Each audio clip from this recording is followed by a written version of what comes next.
কে হিংসে হয়? গরিব কোথাকার কি? তুমি চেনটা দেখছো? এটা পুরাটা রূপার তৈরি। গরিব করতে পারবা? এই শোনাও, যারা আমার এই মৃত্যুর গুজব রটিয়েছ সবগুলাকে ধরে মান্দার গাছের ছালে বেঁধে টাস টাস করে বাইরাবো। হ্যাঁ, কে বুঝতে পারছো? আমি মরি নাই।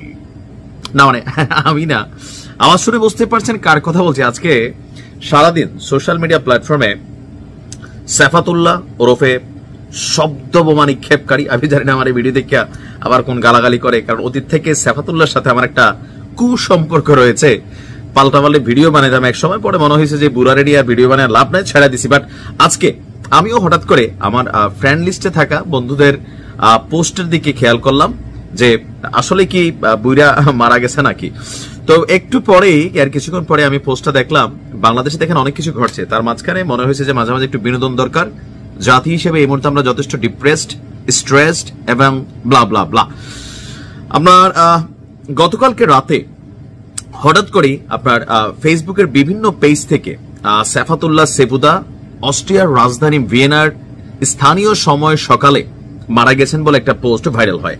তার বেশ কিছু ছবিও ভাইরাল হয়। নাকের মধ্যে সম্ভবত অক্সিজেনের স্যালাইন লাগানো ছিল, আরো কিছু জিনিস।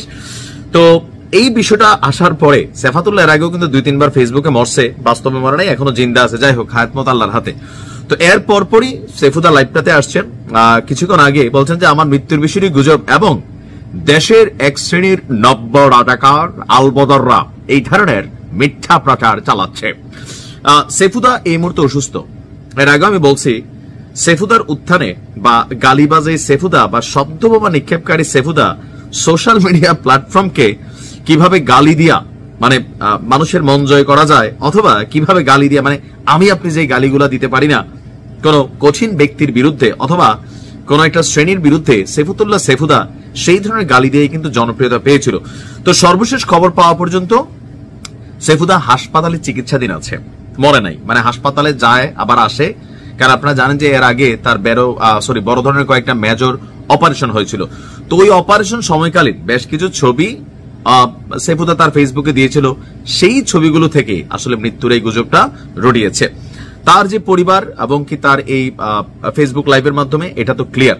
এখন আসেন সেফুদা থেকে শিক্ষণীয় কি আছে। আমি সেফুদার মৃত্যুর খবরে দেখলাম 85% মানুষ আমিন আমিন, গালিবাজ সবকিছু কিন্তু সবাই আমিন লিখছেন। এটার মেইন কারণ হচ্ছে সাফাতুল্লাহ একাধারছে বিএনপিরও গাইলাইছে, আওয়ামী লীগেরও গাইলাইছে, জামাতকে তো দেখতেই পারে না, এনসিপিরও গাইলাইছে। সুতরাং তার ফ্যান ফলোয়ারের মধ্যে ম্যাক্সিমামই হচ্ছে হেটার্সের সংখ্যা।